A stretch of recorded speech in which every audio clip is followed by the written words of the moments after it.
स्वागत कीजिए। हमारे पूज्य माननीय डॉक्टर लालाजी प्रसाद निर्मल जी के द्वारा सफाई कर्मचारियों से लेकर जितना भी वंचित समाज है उनके लिए रात दिन मेहनत करने वाले, उनको इंसाफ दिलाने वाले इकलौते नेता भारतीय जनता पार्टी में दिख रहे हैं। मैं कई नेताओं से मिला, पर जो मुझे माननीय जी के अंदर दिखा है वो शायद मैंने किसी नेता के अंदर नहीं देखा। और मैं आपको इस बात का सभी लोगों को वचन देता हूं और निवेदन करता हूं कि मैं अपने पूज्य नेताजी को एक बड़े स्तर पर हम देखना चाहते हैं। कौन कौन देखना है? क्योंकि जो वंचितों की बात करेगा, जो गरीबों के हित के लिए लगेगा, वही हमारा नेता होगा। कितने लोग हमारे पूज्य नेताजी के साथ में खड़े हो? सभी लोग ना। पार्टी एक अलग मैटर है, पर पर्सनल हमारे नेताजी जहां पर कहेंगे वहां पर उनका सम्मान रखना है। जिस तरह से 6 दिसंबर को माननीय डॉक्टर लालाजी प्रसाद निर्मल जी के द्वारा हमारे चौकीदारों के बारे में खुलकर माननीय मुख्यमंत्री से बोलना, ये बहुत बड़ी बात है। यहाँ ज्ञापन पत्र आप लोग देते हैं, डस्टबिन में डाल दिया जाता है, लेकिन अभी कुछ समय ही पहले माननीय जी ने रात्रि में 8 बजे मुझसे ज्ञापन पत्र मंगवाया और रात में ज्ञापन पत्र मंगवाने का मतलब आप जानते हैं, क्योंकि उनको चौकीदारों के प्रति चिंता है, इसलिए। और दूसरे दिन माननीय मुख्यमंत्री जी से मिलकर हमारे चौकीदारों के लिए बात की। माननीय मुख्यमंत्री योगी आदित्यनाथ जी ने माननीय जी को आश्वासन दिया कि अगर आप हमारे पास आए हैं तो हमारी सरकार ही चौकीदारों का सम्मान करेगी। हमारे डॉक्टर लालाजी प्रसाद निर्मल सदस्य विधान परिषद सभापति दैविक आपदा प्रबंधन जांच समिति उत्तर प्रदेश, ये हमारे माननीय जी का परिचय है। कब से आप लोग वीडियो देख रहे हैं? मैं बराबर वीडियो में माननीय जी के बारे में बोलता हूँ, सब लोग देखते हो। आज मैं कहीं ना कहीं दुर्भाग्य कहूंगा, जो आज कहीं ना कहीं बहुत सारे लोगों को रोक दिया गया। अच्छा हुआ जो रोक दिया गया, वरना ये हॉल बहुत छोटा पड़ जाता। कई जगह रोका गया, लेकिन आप लोगों ने अपनी उपस्थिति यहाँ दिखाई। और हम आपसे हमेशा यही कहेंगे कि जो प्यार मोहब्बत से मिल सकता है वो जन आंदोलन से नहीं मिल सकता। और मैं सिर्फ अगर बहुत ज्यादा प्रभावित हूँ माननीय जी पर, इन्होंने एक बात कही थी, वो मेरे दिल को चुभ गई। वो दिल को ये बात चुभ गई कि जब बाबा साहब का जो असली दलित है वो यहां बैठा है, बाबा साहब का असली दलित यहां बैठा है, और जो नकली दलित है वो राजनीति कर रहे हैं सिर्फ जातिवाद का। कर रहे कि नहीं कर रहे? लेकिन जो आज कमजोर वर्ग हमारा यहाँ बैठा हुआ है, उसके हक और अधिकार के लिए अगर कोई काम करने वाला भारतीय जनता पार्टी में है तो माननीय डॉक्टर लालजी प्रसाद निर्मल जी।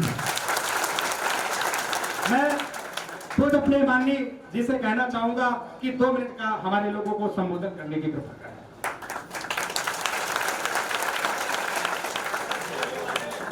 पुष्पाल सिंह पाल जी, प्रमुख सचिव दीनदयाल जी, प्रदेश प्रभारी राजकुमार सिसोदिया और प्रदेश के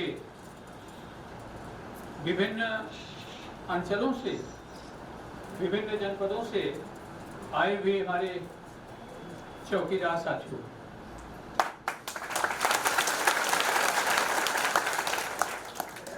मैं पहली बार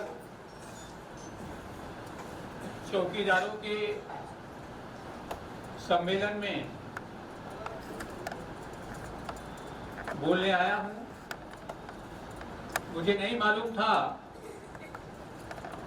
कि आप इतना बड़ा सम्मेलन करने जा रहे हैं, नहीं तो मैं आपको सुझाव देता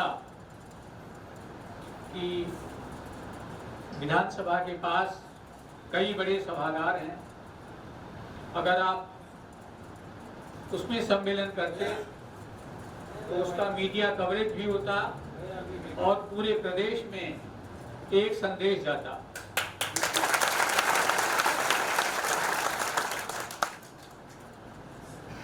अनु त्रिपाठी जी हमसे मिलते रहते हैं और मैंने उन्हें आश्वस्त किया था कि बाबा के दरबार में देर हो सकता है लेकिन न्याय जरूर मिलेगा, क्योंकि हमारी सरकार आप देख रहे हैं आजादी के 70 साल से भी ज्यादा समय हो गया, कभी किसी ने गांव के गरीबों की सुधि ली, कभी किसी ने सोचा कि भारत के गरीब खेतों में खुले में शौच करने जाते हैं। अगर आप दुनिया पे नजर डालिए तो जो ये एशिया के कुछ मुल्क हैं, भारत, पाकिस्तान, अफगानिस्तान, म्यांमार, इनको यदि आप छोड़ दें, जो भारत की संस्कृति से लगे हुए देश हैं, अगर इनको छोड़ दें तो दुनिया के किसी हिस्से में खुले में शौच करने की व्यवस्था नहीं है। प्रधानमंत्री नरेंद्र मोदी जी अपने एक भाषण में जिक्र कर रहे थे कि जब मैं अपनी मां बहनों को खुले में शौच करने जाते हुए देखता हूं तो आंतरिक पीड़ा होती थी। उन्होंने यह भी कहा कि मुझे याद है कि हमारे घर की महिलाएं जब दिन के उजाले में उन्हें शौच लगती थी तो वे मारे शर्म के शौच नहीं जाती थी। उन्होंने कहा कि यह पीड़ा कितनी गहन होती है। और मैं आपको बताऊं, हमारे अंबेडकर महासभा के सभागार में एक महिला सम्मेलन हमने बुलाया था गरीब महिलाओं का। वहां एक बुंदेलखंड की महिला, उसका नाम मीरा था, वो आई और बोली सम्मेलन में, उसने कहा हमारे पास शौच तक जाने के लिए जमीन नहीं है, भूमिहीन। उसने कहा मुझे दूसरों के खेतों में शौच करने जाना पड़ता है। और कभी कभी ऐसा होता है खेत का मालिक दूर से देखता है कि महिलाएं शौच करने जा रही मेरे खेत में, वह उन्हें नहीं रोकता। रोकता कब है? मीरा ने बताया जब हम लोग शौच करते होते हैं उस समय गाली देकर के दौड़ाता है। तो यह इस देश के गरीबों का दर्द था जिसको किसने निराकरण किया? प्रधानमंत्री नरेंद्र मोदी जी ने, योगी आदित्यनाथ जी ने। स्वच्छ भारत मिशन जो आया, घर घर शौचालय बनाने की योजना, किसको जरूरत थी शौचालय की? बड़े लोगों के पास तो पहले से शौचालय था। गरीबों को जरूरत थी, मजदूरों को जरूरत थी, दलितों को जरूरत थी, पिछड़ों को जरूरत थी, वंचितों को जरूरत थी। और आपने देखा घर घर शौचालय बनने से एक आत्म स्वाभिमान जागृत हुआ। 70 साल हो गए, लोगों के कच्चे मकान थे। आजादी का 70 साल बहुत होता है। चीन आपका पड़ोसी मुल्क है, वह भारत के बाद आजाद हुआ 1949 में। और आज देखिए चीन दुनिया की महाशक्ति है, अमेरिका के बाद कहां चला गया। लेकिन भारतवर्ष में ऐसे लोग हुकूमत करते रहे जिन्होंने वास्तव में गरीबों की सुधि ली नहीं, वरना कच्चे मकान कैसे हो सकते थे? प्रधानमंत्री नरेंद्र मोदी जी ने कच्चे मकानों को पक्के मकान में बदल दिया। बदला कि नहीं बदला? प्रधानमंत्री नरेंद्र मोदी जी का वो भाषण आपने सुना होगा जब उन्होंने कहा था कि हमारी मां जब रसोई में खाना पकाती थी, लकड़ी और गोबर के उपले से, तो उसका धुआं मां की आंखों में जाया करता था और मां की आंखों से आंसू बहता रहता था और उसका परिणाम हुआ कि हमारी मां की आंखें धुंधली हो गई। प्रधानमंत्री नरेंद्र मोदी जी ने इस देश के पुरुषों को संबोधित करते हुए, इंगित करते हुए कहा कि किसी के घर में जब खाना बनता है, परोसा जाता है थाली में, और यदि उस दाल में, उस चावल में एक कंकड़ मिल जाए तो घर के पुरुष ताना मारते हुए महिलाओं को कहते हैं अंधी हो क्या, दिखाई नहीं पड़ा क्या। प्रधानमंत्री नरेंद्र मोदी जी कहते हैं कि पुरुषों को ये नहीं पता कि खाना बनाते हुए रोज जब वो धुआं आंखों में जाएगा तो आंखें कमजोर होंगी। और उन्होंने इस समस्या का निदान किया और उज्ज्वला योजना के माध्यम से आप देख रहे हैं घर घर गैस सिलेंडर की व्यवस्था। मैं आपको बताऊं, हमारे यहाँ, मैं भी पूर्वांचल का रहने वाला हूं, मिर्जापुर का। जब मैं प्राइमरी क्लास या मिडिल क्लास में पढ़ता था, मुझे याद है पहले बफे सिस्टम नहीं था। शादी विवाह में, मरनी करनी में लोग जमीन पर पत्तल बिछा करके उसमें भोजन करते थे। पंगत लगती थी, पत्तल बिछती थी, उस पे खाना परोसा जाता था और खाना खाने के बाद आप कल्पना करिए, और मोदी जी को धन्यवाद दीजिए, योगी जी को धन्यवाद दीजिए, खाना खाने के बाद पत्तल पर जो जूठन बचती थी उसको उठाने के लिए मैंने मुसहरों को और कुत्तों को एक साथ दौड़ते हुए देखा। भोजन का कुछ अंश, कुछ पत्तल कुत्ते उठा ले गए और कुछ मुसहर उठा ले गए। कौन है मुसहर? बनवासी, इस देश का नागरिक। उसकी भूख का शमन करने के लिए, गरीबों की भूख को शांत करने के लिए प्रधानमंत्री नरेंद्र मोदी जी ने कौन सी योजना दी? 80 करोड़ लोगों को मुफ्त राशन की व्यवस्था। यह कोई सरकार दे सकती है क्या? तो आपको ये सोचना पड़ेगा। भगवान श्री राम हमारे आराध्य हैं। हमारे यहाँ बच्चे पैदा होते हैं तमाम देश के इलाकों में, तो जब बच्चे का नामकरण होता है या उसके पहले जो संस्कार होते हैं, तो दादी माँ बच्चे के कान में राम नाम का जाप करती है। राम हमारे लिए इतने प्रासंगिक हैं कि हम अभिवादन में भी राम नाम का प्रयोग करते हैं। और जब इस देह का अंत होता है तब भी राम नाम सत्य की घोषणा करते हैं। राम हमारी भारतीय संस्कृति के आराध्य हैं और उन्हीं भगवान राम की,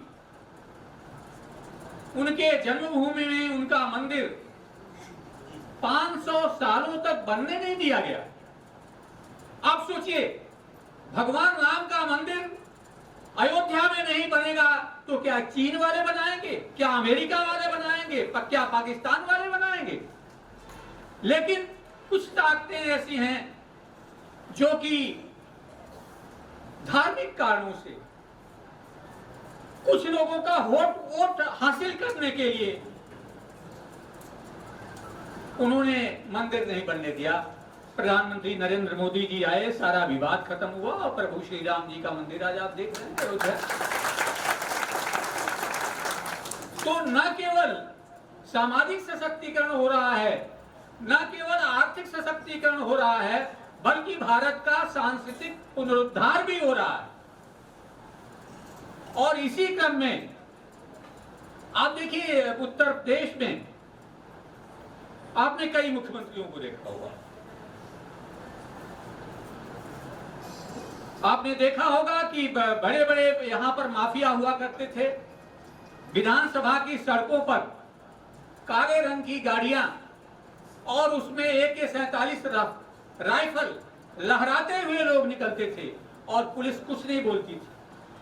आपने देखा होगा इलाहाबाद का एक बड़ा माफिया था जिसको मिट्टी में मिला दिया गया। वह एक मुख्यमंत्री, उसका कुत्ता एक मुख्यमंत्री से हाथ मिला रहा। आप सोचिए, आपने वो वीडियो देखा होगा,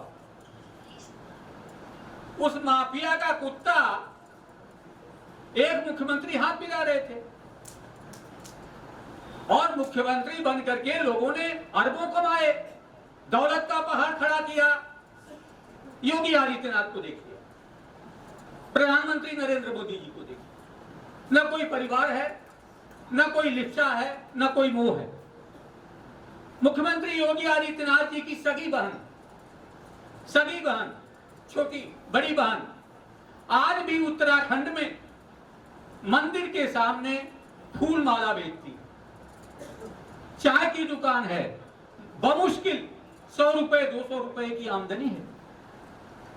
आप सोचिए, एक बार मीडिया के सामने रजत शर्मा ने, इंडिया टीवी के जो एडिटर हैं, उन्होंने योगी जी से पूछा कि आप की बहन और फूलमाला बेचती है। योगी जी भावुक हो गए और उन्होंने कहा कि उत्तर प्रदेश की जो जनता है, सारे हमारे लोग हैं, सबका डेवलपमेंट होगा तो उसका भी हो जाएगा। उनका छोटा भाई सेना में नायक है, अगर वे चाहते तो अपने परिवार को आगे बढ़ा सकते थे, लेकिन उन्होंने कहा नहीं, पूरा प्रदेश ही हमारा परिवार है। तो ऐसे लोग, सदियां गुजर जाती हैं, तब कभी नरेंद्र मोदी और योगी आदित्यनाथ जैसे लोग पैदा होते हैं। और सरकार के कार्यकाल में आपने देखा, पहले नियुक्तियों में वसूली होती थी, जैसे विज्ञापन निकलता था वैसे लोग वसूली करने निकल आते थे। वो खत्म कर दिया, अपहरण इस प्रदेश से खत्म हो गया, माफिया खत्म हो गए, विकास हो रहा है। पहले 5 इस समय हमारे पास 5 अंतरराष्ट्रीय एयरपोर्ट हैं,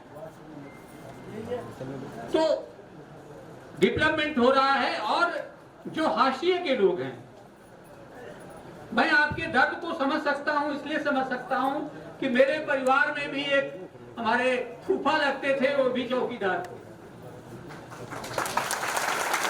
और मुझे याद है उस समय शायद उन्हें 5 रुपए या 10 रुपए महीने मिलते थे शुरुआत, और उनकी ड्यूटी थी कि गांव में कोई भी घटना हो जाए, हमारे यहां से थाना करीब 10 किलोमीटर दूर, और उनके पास साइकिल भी नहीं, और 10 किलोमीटर जाकर के वहां वो रिपोर्टिंग, और समय समय पर उन्हें बुलाया जाता था। लेकिन हाँ, मैंने उस समय देखा था चौकीदार की हनक भी थी, चौकीदार की बहुत हनक हुआ करती थी। किसी के दरवाजे पर जब खड़ा हो जाता था तो लोगों को लगता था कहीं कुछ गड़बड़ तो नहीं हो गई। वो लाल साफा देख करके लोग घबरा जाते। योगी आदित्यनाथ जी का एक वीडियो आपने देखा होगा, पुलिस लाइन में वे भाषण कर रहे थे, उसमें चौकीदारों की इन्होंने प्रशंसा की थी और ये कहा था कि चौकीदार जो है वह पुलिस के सूचना तंत्र के रूप में काम कर रहे हैं। और उनकी जिम्मेदारी बहुत महत्वपूर्ण है और उन्हें और भी महत्वपूर्ण काम देना चाहिए। अभी मैं दैवीय आपदा समिति विधान परिषद का मैं सभापति हूं, तो मैं कई दौड़ों गया था, प्रयागराज मंडल और बनारस मंडल, कई मंडलों का मैंने दौरा किया था। और वहां पे जो एसएसपी या कमिश्नर आए थे, मैंने उनसे कहा था कि दैवीय आपदा में आप चौकीदारों की भी मदद लीजिए, आपदा राहत से उन्हें जोड़िए। और जैसा कि आपके अध्यक्ष जी ने बताया, मैंने पिछली 6 दिसंबर को मुख्यमंत्री जी के सामने आपका जिक्र किया था और कहा था कि इतने कम मानदेय पर किसी का जीवन यापन नहीं हो सकता। अभी पिछले दिनों अचानक मुझे मुख्यमंत्री जी के यहाँ जाना हुआ, आपका ज्ञापन नहीं मिल रहा था। मुझे 2-3 मुद्दे उठाने थे जिसमें आपका भी मुद्दा था, तो मैंने अनु जी को फोन किया और उन्होंने तत्काल जो है ज्ञापन तैयार करके हमें दिया। और मैंने मुख्यमंत्री जी को एक पत्र लिख करके दिया कि आपको जो ग्रामीण चौकीदार हैं उनको महत्वपूर्ण कार्यों से जोड़ना चाहिए और उनके मानदेय में वृद्धि करना चाहिए।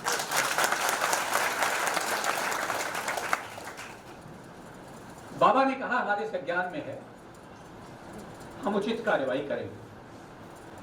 तो आप निश्चित रहे, सरकार आपके प्रति संवेदनशील है। आपके प्रति ही नहीं, जितने भी हाशिए के लोग हैं, अभी आपने देखा उन्होंने आउटसोर्स की जो 9-10 हजार रुपए मिलते थे उसको बढ़ा करके 18,000 रुपए कर दिए। और भी जो शिक्षा मित्र हैं उनका भी कल्याण हुआ है, आंगनबाड़ी का भी कल्याण हुआ है, तो चौकीदारों का भी कल्याण होगा।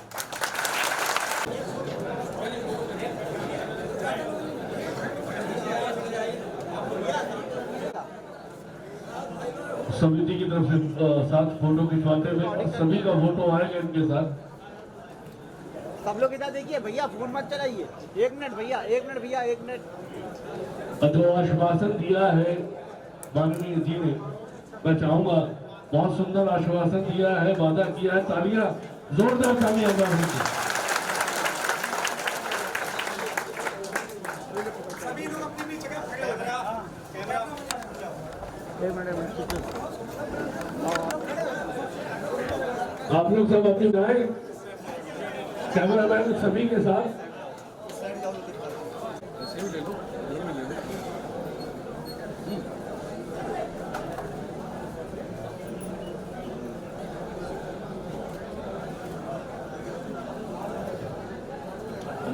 मुस्कुराते रहिए साथ में साथ, और समय अभाव स्नेह से आप किया, उसी स्नेह